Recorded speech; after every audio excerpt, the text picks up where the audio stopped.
We are really pleased today to welcome you back to the data collection webinar series, which is being organized by the Data and Analytics section at UNICEF headquarters here in New York. I'm saying welcome back because we have had a break of a few months. We have now organized a series of 4 webinars that will run bi-weekly starting today until December the 15th. And these will all be held on Wednesdays at 8 a.m. in New York time. I'm Attila Hanjolo. I'm the chief of the data collection unit in the data and analytics section in UNICEF headquarters. Today's webinar is entitled Focus Group Discussions and Key Informant Interviews to Characterize Quantitative Data. And our presenter is Ilgi Bozdag, who is a data analyst in food security at the World Food Program. Ilgi has been working for WFP since 2017 as a vulnerability analysis and mapping officer, including 3 years in the Turkish country office in Ankara. Currently, Ilgi is based at WFP headquarters in Rome and is focused on providing an evidence-based approach based on data to provide current decision-making data to WFP's programs. Ilgi is also a PhD candidate in demography, focusing on refugee demographics at the University of Paris-Sorbonne. You received the abstract before, I think. I will not go into too much detail just to save time. But before we begin, let me indicate some housekeeping points. We have now scheduled today about 1 hour and 15 minutes, starting with a 45-minute presentation, which will be followed by Q&A. Throughout the webinar, you will remain muted. I think you're muted already by the system. Kindly write your questions in the chat box, and I will try and group your questions and direct them to Ilgi during the Q&A. We are recording the webinar, and the recording will be available on our SharePoint site for UNICEF staff members, together with the past webinars. We will also post the recordings onto the Mix YouTube channel, and therefore will be publicly available. You can find the links to both of these, both the SharePoint site as well as the Mix YouTube channel, in the email that you received earlier. So, Ilgi, without further ado, the floor is all yours. Okay, thank you so much, and hi everyone. I'm gonna share my screen and start the presentation, and I hope you will enjoy it.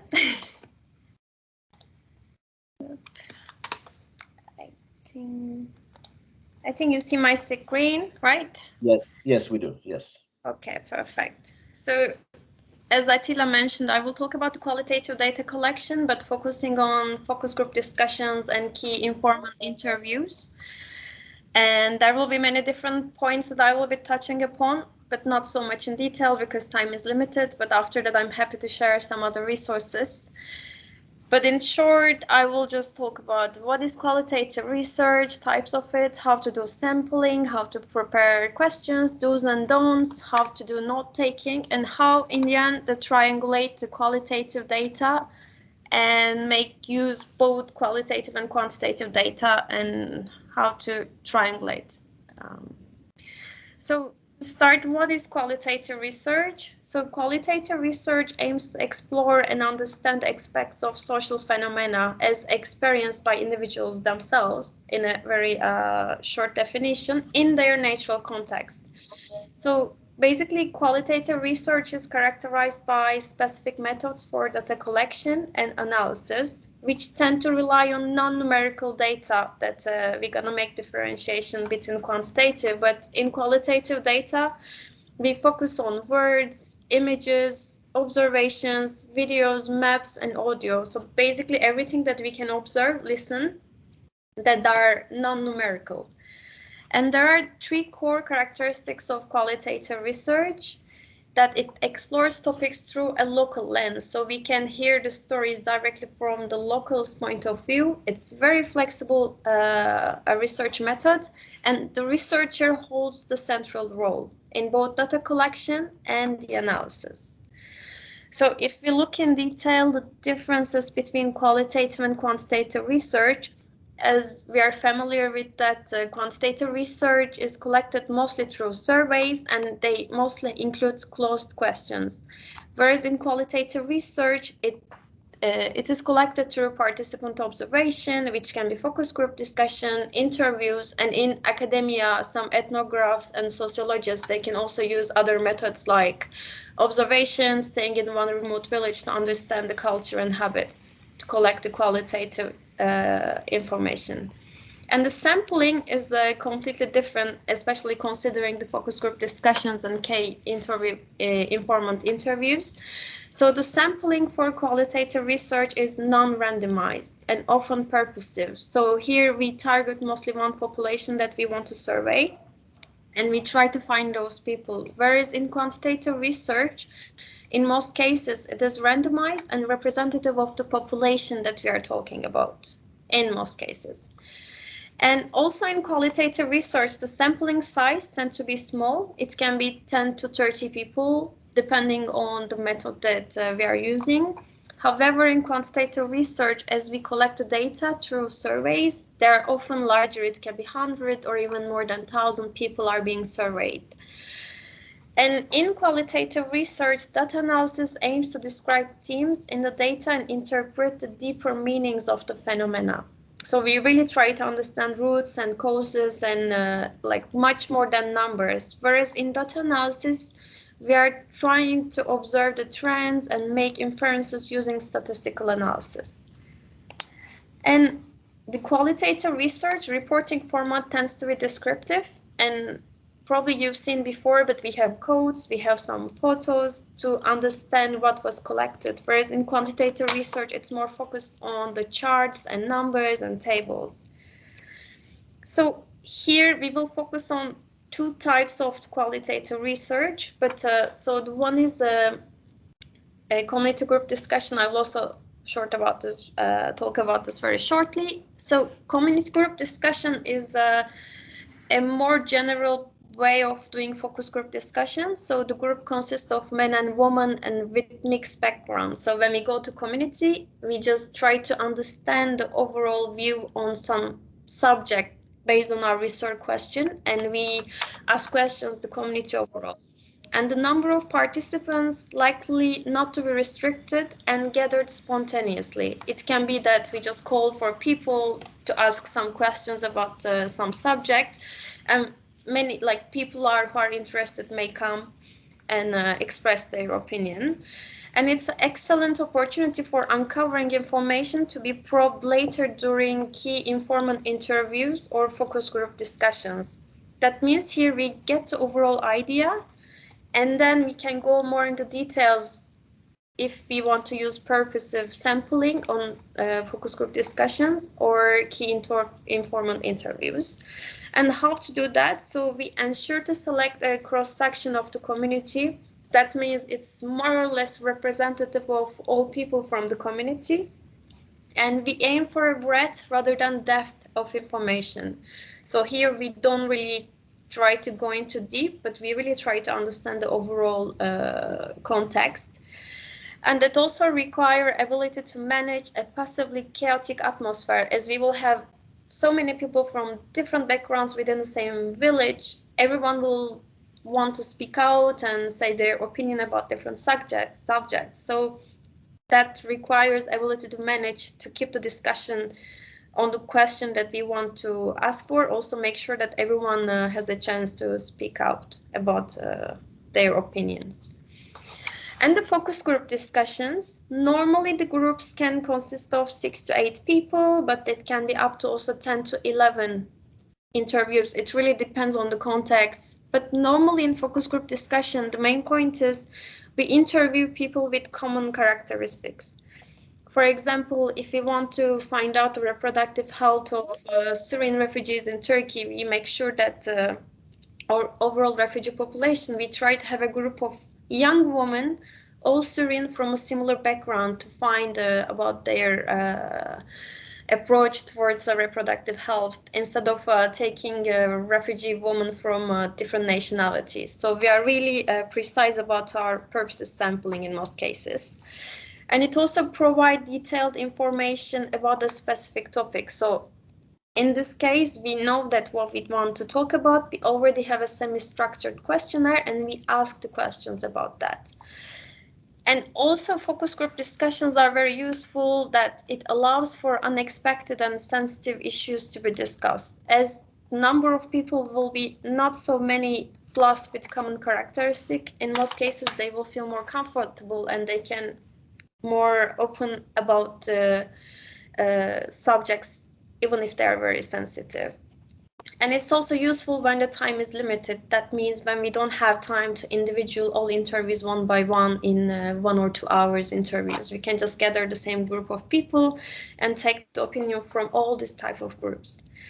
So how? Groups are selected according to the type of information that is sought and the nature of emergency. So it's really depending on our research question. That can be anything. But again, if we are curious about why children don't go to school in this specific village, that we have very high number of children not going to school, then we gonna select a group that are more prone to not going to school and ask the questions about that. But it's really contextualized and a flexible tool, so it depends on our research question. And in most cases, we should have an interview checklist to follow semi-structured approach, which means not very close questions, but still a couple of questions that we want to ask and really anticipate if they answer to this, like we can try to go through this subject just to make sure that we have a checklist. And in the end of the survey, if we have more than one focus group discussion, the answers that we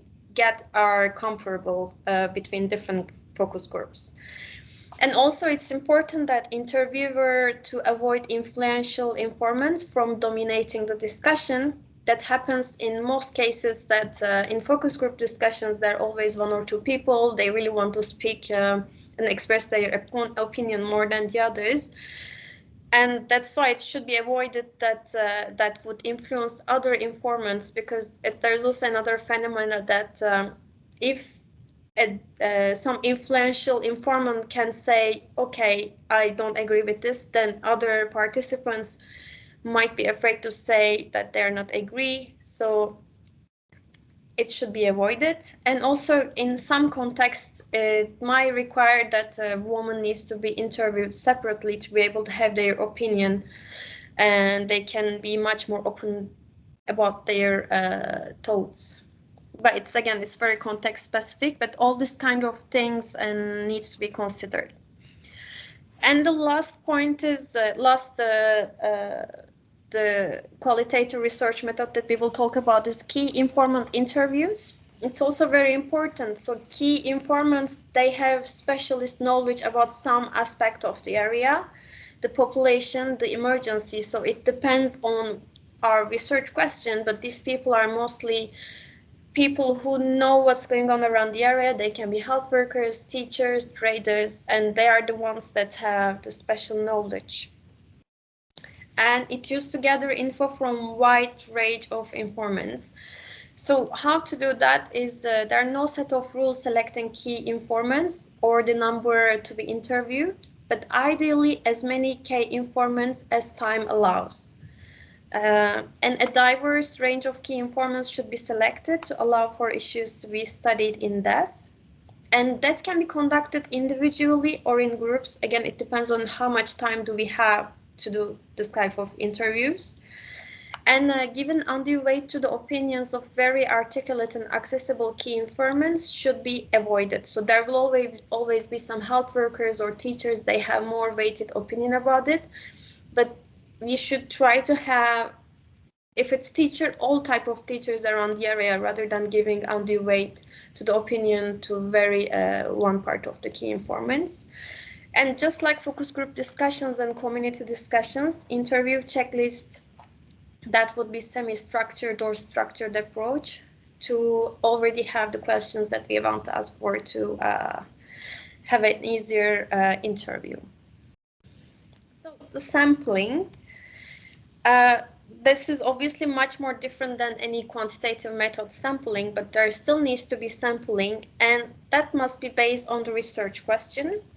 That should be ethical, that should be feasible, that must ensure that the research question can be answered. So we shouldn't go for samples that are so unrealistic or unethical. We should really go and check the context and to see what can be done and what is really feasible within the context or research question that we want to have the answer through qualitative data. And there can be more than one sampling strategy. That again depends on the researcher and how you want to conduct this. And it is possible to adapt or change the strategy as the research is conducted based on preliminary results. So we can apply one sampling strategy, and if we see that that does not work, we can change it and adapt it if we think that there's a better way of doing it. And sample size determination, I think that part is very important. So there is no definable number of interviews that guarantees valid results. So we can survey, I don't know, hundreds of people, but that still doesn't mean that these results are 100% correct, because it really depends on our sampling and who we surveyed. And there's also a very important principle, that is saturation principle. So adding more and more participants does not bring any new data. And there is no need for large numbers, because what we are looking for is quality, not the quantity. To give an example, for example, we are looking for the healthcare conditions in one village, and we already interviewed 20 people. They kept saying that, okay, it's very expensive, I can't afford it. So if we got this information through 20 interviews, it won't give us more interviewing 20 other people if we know that they're probably going to say the same things. So it's more about the quality that get more information rather than interviewing more and more people. So just to say, the large sample size does not make the study stronger. And qualitative studies typically have 20 to 30 interviews or observations, and maybe less than 10 FGDs would be potentially enough to get enough information. And so disadvantages of using purposive sampling techniques. So it obviously starts with the researcher bias, as the sample is based on the judgment of the researcher. So we already go with a set of questions based on a research question and hypothesis. And based on that, we use as purposive sampling. So that already gives a researcher bias that all the research that is done, all the qualitative data question, is based on the opinion of the researcher, that what he or she really thinks that this is potentially what's going on in this village or community. And as a result, there's low level of reliability and high level of bias, because we are, again, very purposive. We are interviewing only one group, and it's impossible to generalize, because we can't say that if this is true for one group that we interview through focus group discussions, that doesn't mean that it will be the same for another group of people in the same village, because we already chose this group being, for example, men older than rest of the population in the village. That will express more of the older men's opinion in that village. How to prepare qualitative questions. So as I mentioned a little bit, the semi-structured approach is a limited structure, helps to relieve the perspectives of the people that you are studying. So it's always good to have a one checklist, a set of questions that we want to ask, and with different teams. And that will help to get the overall picture of that we want to get from this qualitative data collection. And also flexibility is the main part of the qualitative data, that we can change the direction of the study much more easily than quantitative research. So if during the interview we realize that there's completely different dynamic than we thought is going on, we can just keep asking questions about that. We never have to obey the semi-structured or structured questions that we asked. So it's a very flexible tool. And in normal cases, the order goes as icebreakers, conversations, small chats, just to make the participants more comfortable. And then in the end, we can get to more serious questions. And the sensitive questions, they always have to come at the end to make sure that all interviews, they are now well aware of the questions that they were asked, and probably they feel more and more comfortable.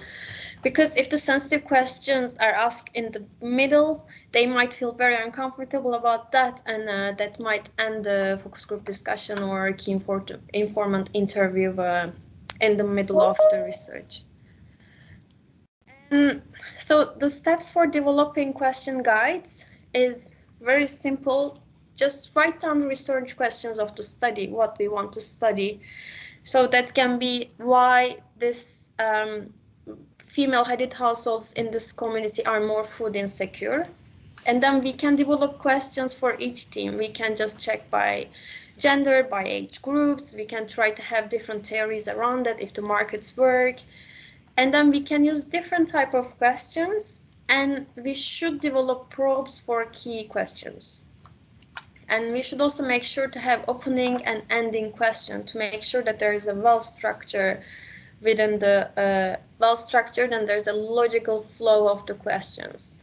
And also language needs to be adjusted. And also, I think another important thing in qualitative data, it's very important to test the questions and adjust accordingly. So if we had one focus group discussion and we realized that it does not work at all with the participants and we are not able to get any answers, then it needs to be modified. And sometimes questions can be modified also during the exercise if when more or new information is needed, or when questions do not seem to generate data. Then we can go to other direction to make sure that we have the information we want from this qualitative data collection. So that's also another important part, how to moderate the group discussions or interviews. So the moderator, it's basically the person who guides the discussion but stay in the background. It never really dominates the conversation or like give it opinion of himself or herself. And he or she should make sure the interview stays on topic. If the topic is going completely somewhere else that doesn't really help research, it should ask still relevant follow-up questions and then allow respondents to speak. And the moderator should also try to encourage all participants to speak and make sure that any group consensus is valid for all participants. So moderator is a very, very important part of the qualitative research, and the main task of the moderator is to ensure a good information, rich discussion between the participants. Because in most focus group discussions, there will be a lot of voices, there will be a lot of different subjects are being discussed, and moderators should able to be enough to be able to manage this chaotic situation time to time, still stay on the topic, but still make sure that everyone will express their opinion without any problem. And it is also moderator's responsibility to introduce the FGD or key informant interview, the purpose of the study, and set ground rules at the beginning and for the discussions, and thanks participants in the end. So as like the questions, also the moderator's responsibility should be very well structured for a better discussion. And there are techniques for simulating conversation. That would be simulated recall. That is applied when respondents cannot remember an event or details of a topic. That can include photos, videos, or items. Make sure that it is being remembered. Or there is another method, that is hypothetical questioning, that suggests a fictive or hypothetical situation. If they don't want to answer a question because they said that, oh, but that never happened to me, then we can try a hypothetical questioning to get the answer. Or that can also happen if it's a very difficult topic that they don't really want to talk about it. And another question would be asking questions in third person, because many people will be reluctant to give answer if the question is too sensitive. So we can ask about other people, like, oh, then they will feel more comfortable to really reveal their personal opinions. And another one would be counter-arguing.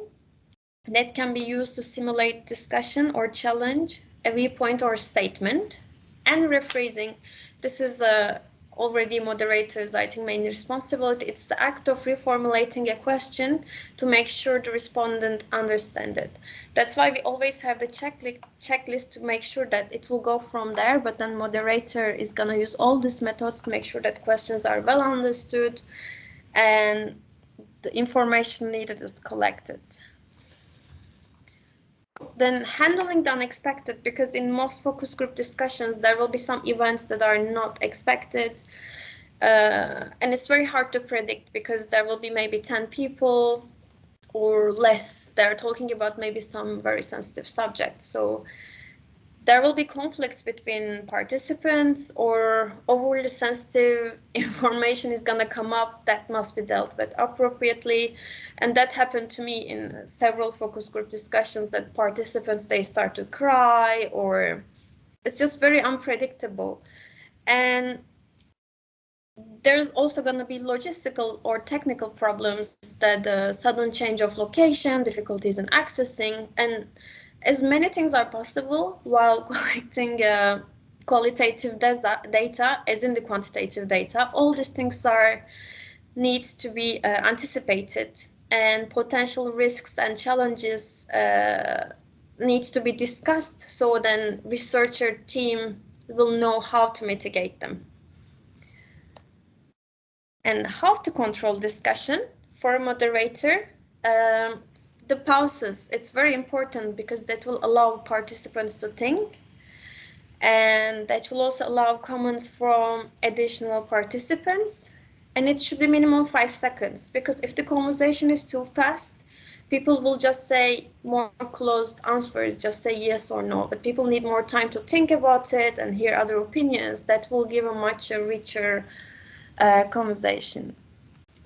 And also body language is very important. Eye contact, raising eyebrows and nodding to make sure that everyone is really present in the room and attending this discussion.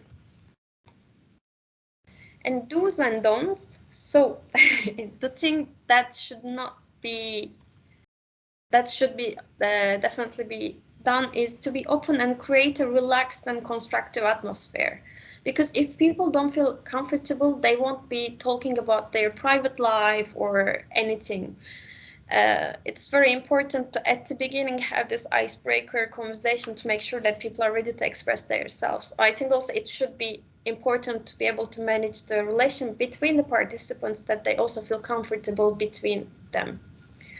And ask relevant questions and lead discussion to the point. So the subject will always go to different subjects, and in the end, that also happened to me in some discussions, that people start talk about, oh, but then how is your daughter? Most participants, they start to talk about between them. So the moderator needs to ask relevant questions to make sure that the discussion continues on the way that it should. And also all interviewees needs to be encouraged, because not many people are gonna be very eager to talk. So then they all the time needs to be encouraged to make sure that they keep telling what they think. And also we should try to detect important issues for further probing and record responses as said by responses. So we should never try to, if one participant said one thing, we should really try to say it back with his or her own exact words. It's very important to make sure that we are not influencing the conversation by any means. And also summarize information for the respondents at the end, so everyone knows that where we are, what are we discussing now. So it's also important for them to see the structure, so they know that what they should be talking about. And don'ts, so avoid leading questions and allow respondents to tell their own story. Because as a researcher, probably we know also about the subject, we know things, but even if what they're saying is completely wrong, we should still allow respondents to tell their own story, because that's why we are collecting the qualitative data. And we should really avoid the close-ended questions because they impede the discussion. So that's mostly, for example, that again happened to me in one focus group discussion. You asked the question, oh, like all your children go to school? Yes, yes, yes. But actually the question should be asked, oh, if your children is not going to school, what are the reasons? Because otherwise they will just say no, no. And then it will be the end of discussion. But that information we would get by quantitative research anyway. So we want more information. And we should really refrain from showing personal opinions. Do not interrupt and do not make snap judgments. And what to do? Just repeat the question, maybe 2 or 3 times. That's gonna give more time to think, pause for the answer, a thoughtful note, or expecting look can show you one more, and repeat the reply. That is gonna stimulate the conversation, ask when, what, where, like all the questions to get more detailed information, and use neutral comments like anything else, why do you feel this way, with completely neutral to make sure that we are not standing in any parts. We are really neutral as a moderator. And also probing, it's very, very important because that helps clarify what a respondent said, because they will tell something, and if we probe the question, we are going to get a deeper understanding of topics. And that is going to allow respondent to provide more than just a one-sentence answer.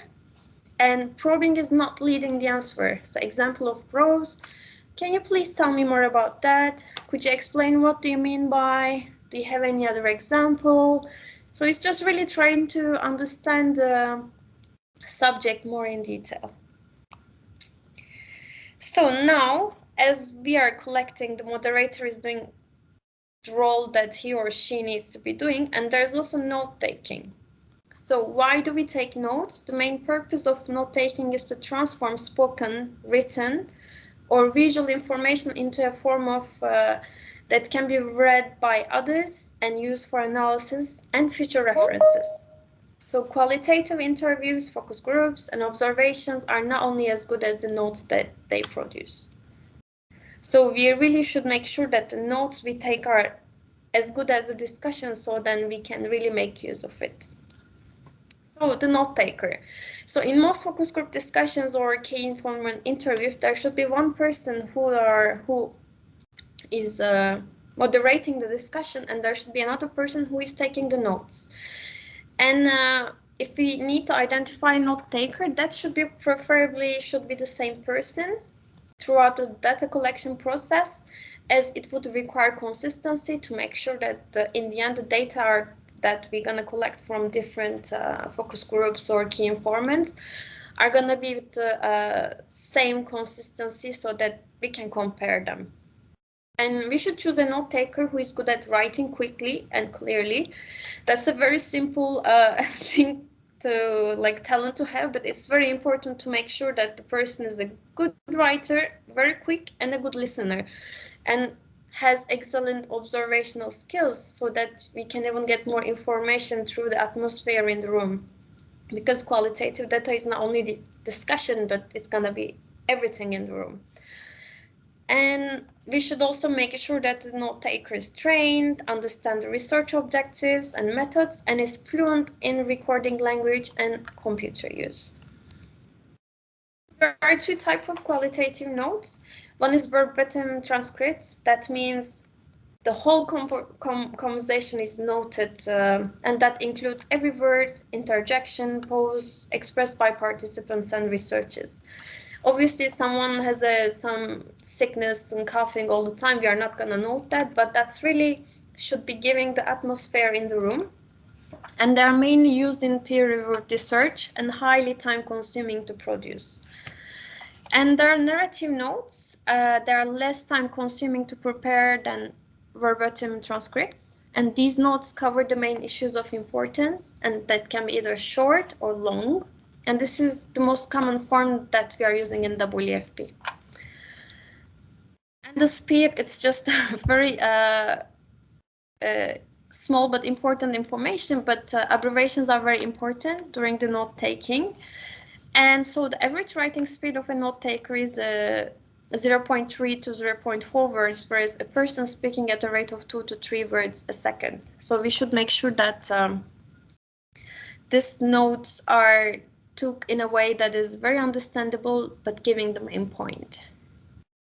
And so creating the transcripts, so we should plan a format for note-taking that could be along with the checklist, so they know where to write. For example, for this question, we can write the information next to it. So it would be really helpful after a while to organize all the information that we got. And we can expand the short notes as soon as possible. After the data collection, we can just sit and make sure that we got the information and we are adding to that. And we can do debriefings after data collection to discuss and reflect on the activity and inputs. And we can label notes clearly and consistently to make sure that if someone else have to analyze the data, they also understand the meaning. So the things to consider when making transcripts, it's extremely time consuming, as I said, so 1 hour interview can take up to 8 hours to transcribe. And also there can be on the back some sounds like overlapping talks and noisy background. So it's very important to have a good audio quality if you are going for verbatim transcripts.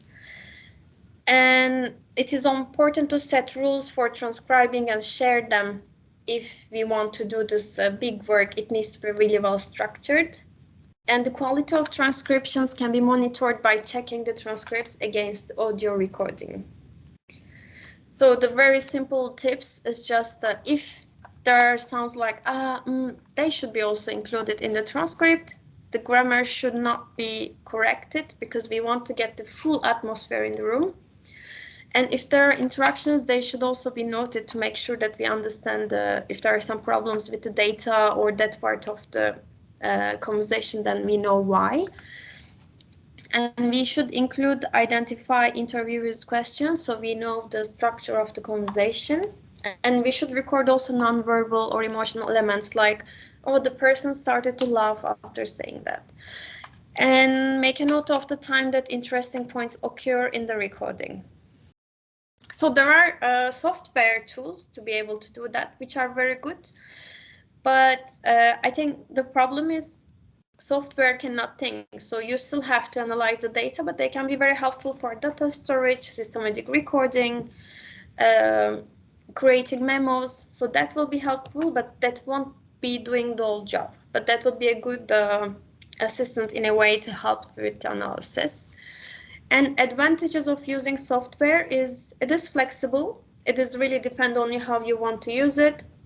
It can be modified anytime, and it can start from the field work on and can be modified during the analysis. It can be iterative, and it can show you visual relationships among codes. So it can give you some information that you wouldn't do it by hand. It can be a good complementary analysis on top of the qualitative analysis that you were gonna do. So there are so many different software programs. Here there are some of the names, but I'm not going to go into this. So the limitation, the critic. So it is too subjective. And as we talked about it, because we use the purposive sampling, the biases are likely to be developed easier than the normal quantitative research. And what is observed and heard is what researcher decides to concentrate on. So we can take the main points from a discussion and we can say that, okay, this is what I want to talk about. And also it's really hard to replicate because it's really time after data collection that we know, and the conditions might be completely different the next time, that we cannot really replicate the same study, even with the same people. It's impossible. And lastly, it's a problem of generalization. As I talked at the beginning, we cannot say that this is the whole population. We're always talking about small group of people, and we can never generalize it to the whole population because it's very specific to the context. And as I said, we use non-randomized sample, and findings are generalized to theory rather than to population. So we try to understand what's going on, but we never say that this population is this. So finally, how do we triangulate data?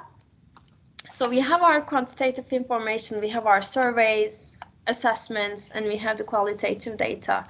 We analyze both of them, and then in the end we compare, interpret, and integrate to have the final understanding. And it's very useful that I'm going to give now example to do that, to get the best out of both quantitative and qualitative data. And for that, just to give a very small background, so the focus groups discussion in Turkey were collected monthly with the refugee population from 2017 to 2020. So it was every month a different subject depending on the context. So for example, in May 2019, it was Ramadan. So then we were talking about economic conditions and Ramadan and market prices. But then another month, for example, would be on winterization or child education. And as you can see here, there are different areas that are covered in Turkey.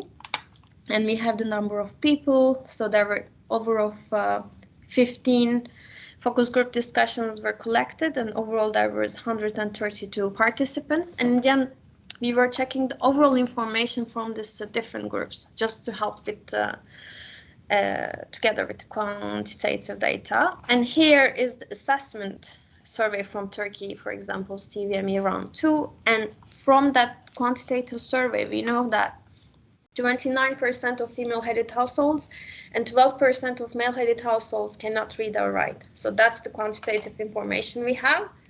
And in the focus group discussions, then we know that lack of literacy skills leads to women's limited access to information on institutional services. So we find out that this illiteracy causes a limited access for female-headed households.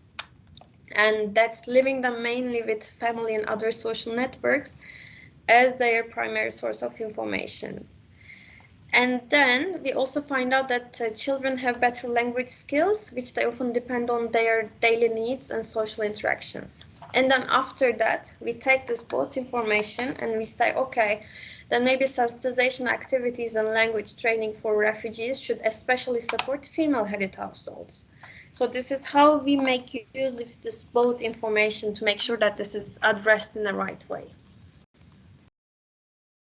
So just as an advantage, then we can see that if we triangulate both information, that explains unanticipated or complex quantitative results, confirms and refutes quantitative results. So if we have some information on quantitative results, we can confirm that it's really true qualitative research. It identifies issues or obtains information that did not emerge during quantitative surveys, that as I just explained, and that also inclusion of target populations' opinions in the program and design. So that helps us to have more people-centered approach in a way that we get their opinion about what they think or what they really need. And we can get the latest development affecting target populations, and then we can inform stakeholders or decision makers. So just to give like last 3 examples on how we can use focus group discussions or key informant interviews. So for example, a wave of break-ins has hit a nearby neighborhood. How can this be stopped? Is this a good subject for a focus group? So the increased police presence may help, but a structured discussion among neighbors might hit upon other useful solutions. A focus group could be quite worthwhile. Then we can have this whole neighborhood discussing about the subject. Or another completely different subject, a new playground is being planned. What features should go into it? Then we can again have a discussion with citizens, and we can use their input for an ideal way of having a new playground, finding it out. And another example, a new strain of flu is going around. Half of the town seems to be catching it. What should be done about it? So the controlling the flu is not a matter of citizen opinion. So in that case, a focus group is definitely not a helpful tool here. So it's really context specialized, and we should really check how we can use it in a most efficient way. So that's all. Thank you so much for listening. Thank you very much, Ilgi. That was interesting. A lot of basics about qualitative data collection. I must say, as an overall observation, even before we started, that especially the key informant interviews the name for many people connotes with WFP very much. When we were doing some research and literature review on what kind of topics we should be covering during this data collection webinar series, we came across key informant interviews, which was always going together with WFP. So thank you very much for the presentation. We have a number of comments and questions in the chat box. I'm sure you haven't been able to look at them so far, but I will try to group them and forward those questions to you, ask those questions to you. A few questions are about more like fact finding on what is done during the qualitative data collection, and some are comments. But let me start by a few simple ones. One question was, in what terms key informant interviews are different to expert interviews? I'm not sure if you have a separate category as expert interviews. Probably you do. There is. So that's one question. And there was a couple of questions about ages of respondents. What could be the minimum age? And there was another question, similar related question to on this. What about interviewing children or having children as respondents to qualitative data collection? Are there any rules, protocols, do's and don'ts when it comes to children? Remembering that, of course, UNICEF is about children. So, understood. Not surprisingly, we are very interested in collecting data, qualitative data from children themselves. Okay, so maybe the first question about the expert interviews and key informant. I think maybe there's just this little word game that key informants are not always experts. They can be just people who know the area, but they're not necessarily experts. But I think key informant interviews, like on the base, is just interviewing people who have some knowledge about this specific subject, and we're asking questions. So I think it's more or less the same logic. But obviously, if you go down to the details, they're slightly different. So ages of respondents. So I've been asked this question before. I think we can interview officially people below 18 is fine. Up to below, like up to 15 we can interview. Like over 15, it's okay to interview. But I think below 15 is not, it's much more complicated, because then I think it needs to go through a consent of their families. And I think even with that, I'm not sure if we can really do that. So it's much more complicated. So yeah, but I think with consent form, it should be possible, really depending on the subject. But it's more also about the discussions that we want to do. Like if it's an ethical subject for children, what kind of questions we're going to ask. So it's really context-based question. Thank you, Ilgi. I think you mentioned it, if I didn't miss it or misheard it. What about audio recordings? And I will couple that with a number of other things that have to do with anonymity, note-taking, etc. If audio recording is possible, or even let's think about video recording, since we are in 2021, there are more possibilities. During the interviews, obviously. What should that tell us about ethics? What should that tell us about confidentiality? And what should it tell us about the data that is collected? There was a unrelated question, but I'm sort of compiling them together. From surveys, for instance, data is publicly shared usually. What happens with data sharing when it comes to qualitative data? Okay, so I think in terms of recording, audio recording, or ethics or confidentiality, obviously just before we start this kind of key informant interviews, focus group discussions, even academic research, they all have to go through ethical approval through communities to be able to do that. And even after that, we always promise that it's going to be anonymous.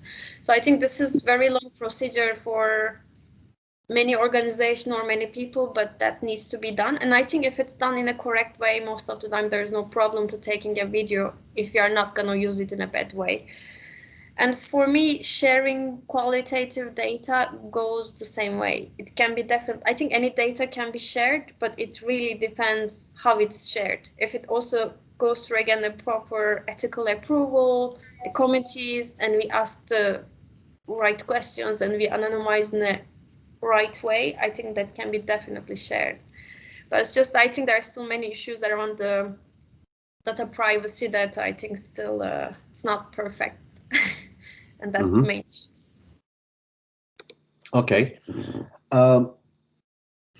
So there's sometimes a requirement, I would think, to go to an ethics board and get ethical approval of qualitative data methods. But let me be the devil's advocate, and I will use this devil's advocate a couple of times. Since the actual data collection itself is very unstructured, well, structured in a way which is very flexible, and the rules and what the data collector is going to be engaging in, and what is going to happen exactly during the interview is not preset. What does the ethics board approve? What are the risks? Well, that's really in terms of violating the respondents' rights, for instance.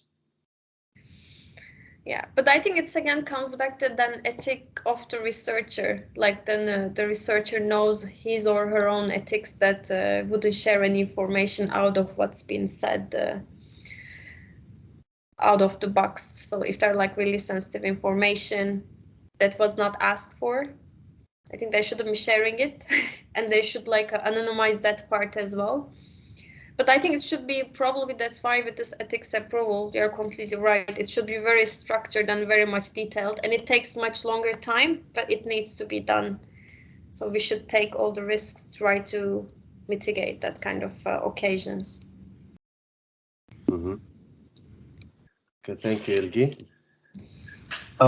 There was a reminder that, of course, when coming up with or elaborating or structuring the questions, there needs to be a good literature review prior to the actual data collection. That was a sort of a reminder addition to what you said, I think, at one point. A question: are you allowed to paraphrase during the interviews? I think the answer would be yes to that. Yes, definitely. Just not changing the words, but changing in the right way, again, ethical way. A number of principles that you mentioned are actually dangerously very, very similar to what others do in quantitative data collection methods, like the type of flow of the questions, the paraphrasing that you just mentioned, etc. So there are a lot of commonalities actually when it comes to qualitative and quantitative data collection, and I'm specifically referring to surveys, of course. That is the most traditional and well-known quantitative method. One colleague has put a resource, a UNICEF resource, in the chat box that our colleagues might want to have a look at. You can copy it from the chat box. I think it's a document which was produced by Innocenti, if I'm not wrong. So please do copy it from there. There was a good number of questions that came in late, so I am also going through them at the same time. Then maybe I can jump in about the similarities. Yeah, please, if you see anything, please go ahead. Because let me mention that we are going to be on our SharePoint site. We are going to be sharing a number of resources that Ilgi will kindly provide to us as well, some background information on our SharePoint site. Please go ahead, Ilgi. So I think the qualitative type of research that we use in WFP, or I think that kind of organization, is a little different than the qualitative method that is used in academia. It's completely different concepts, because I know that my PhD friends, they do qualitative research, which means they go to a village, stay 3 months, try to observe. But as we don't have that much time when we do that kind of research, it's more similar to quantitative, but we still try to get the qualitative information towards that. I just wanted to mention that, yeah. Looking at it from a very broad perspective, do we always have to have quantitative as well as qualitative data at our disposal? No. It was one of the questions. No. I think the more the merrier when it comes to data, obviously, like a different resource is always good, but I think it doesn't mean that we absolutely need them. Okay. One devil's advocate question again, or a comment as well. Qualitative data collection methods have sometimes been referred to as data collection for the elites, because the moderator or the data collector has to be sort of an expert in the field. So it remains with academics, elites who are specialized in the subject. Is one criticism, which also not a criticism but an observation, let's say, which means that qualitative data collection methods cannot be done at scale because of time and number of persons limitations. But still, there's projects within which there are multiple data collectors. How do you reconcile differences between the different data collectors in the same project? You are doing qualitative data collection, let's say community discussions and 3 villages, and you have 3 different data collectors or moderators.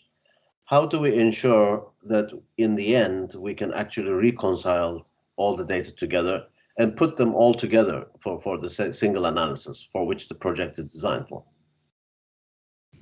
Very good question, and I have good and bad experiences with that, because it's exactly like that. It's really depending on the moderator, the information you get, and the discussion. But I think if the moderator is kind of going through the points that I told, like really going through a structure, but still trying to get more information, then you more or less get the same information. But if the moderator is really going more towards the close-ended questions or leading the discussion to a completely different sense, then it's impossible. And in my experience, for some focus group discussions, I had to discard some of the discussions, like all of them, just because of the moderator and how they led the conversation, not in a way that it should have been done, then you can't even use it. So I think if it's done in a good way, even if the moderator is different, it shouldn't be a problem because they always stay neutral. But if it's not done in a neutral way, then obviously there will be problems.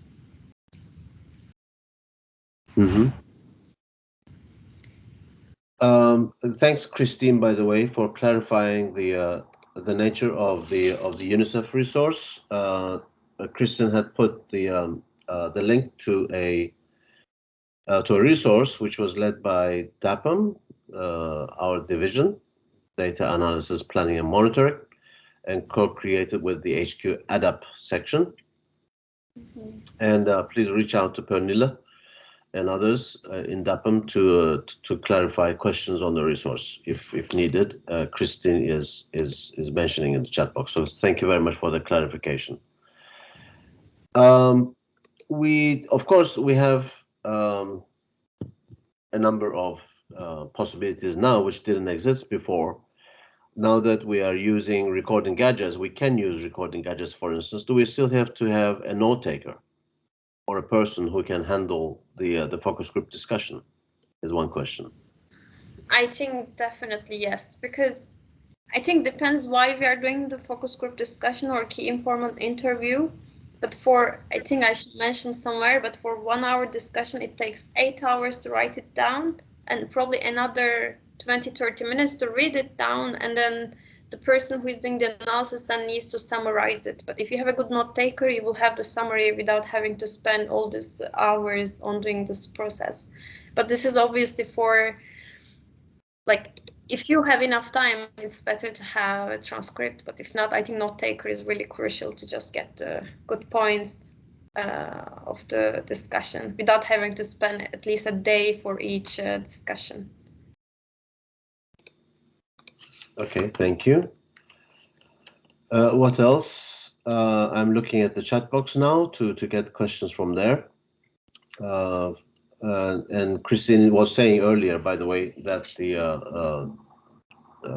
resource that she put there was giving information on the age of respondents as well. So that's very useful. Okay. Let me see if there are any other questions that I haven't really directed to you. Maybe another devil's advocate question.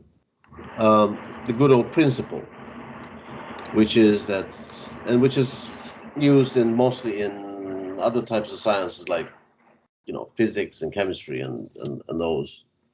I'm trying to avoid using a specific term that came to my mind to collectively call something to those sciences, but I'm not going to do it. Let's say not social sciences, which is that science has to be replicated for a data to be meaningful, that can be used, that can be utilized. It has to be replicable. Otherwise, it's not science, it's just observations. What would you say to them? I think maybe I'm not the right person to ask because I'm also more quantitative person. I really support qualitative, but for me it's always to support. Whereas when you talk to academics or sociologists, they're really against the idea that they find me even so quantitative that they think that I'm just seeing qualitative data as something just to get a little bit more information, but like not really something as a real research. But I think there are two sides to that. It's not replicable, so it's not really a science, but at the same time, it can provide some amazing information if it's done by a good researcher that we can never ever get with the quantitative data. So I think I have really mixed feelings about that subject and how to see qualitative. But yeah, I think it's still a science to be able to analyze all this data. You mainly focused during your presentation on those qualitative data collection practices which involve respondents, direct data collection from respondents, be it communities, focus groups, or key informants.